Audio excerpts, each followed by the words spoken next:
में बवाल हो गइल।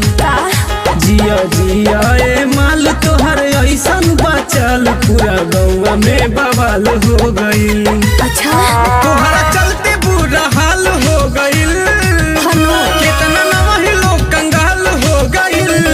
जिया जिया ए माल तोहर ऐसन बचल पूरा गौवा में बवाल हो गइल। जिया जिया ए माल तोहर ऐसन बचल पूरा गौवा में बवाल हो गइल। जय बिहार रिकॉर्डिंग स्टूडियो मीरगंज।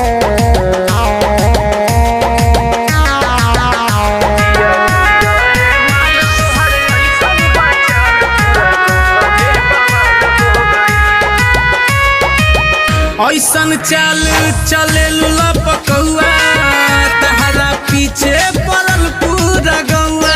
पहले आपस में लड़ लो। ऐसन चाल चले लुला पकौआ तोहरा पीछे पड़ल पूरा गौआ। सेवनियन गोरे गाल हो गइल। सेवनियन गोरे गाल हो गइल।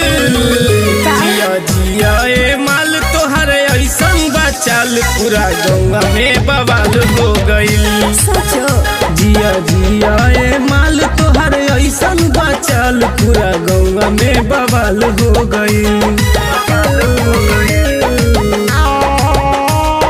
जय बिहार रिकॉर्डिंग स्टूडियो मीरगंज।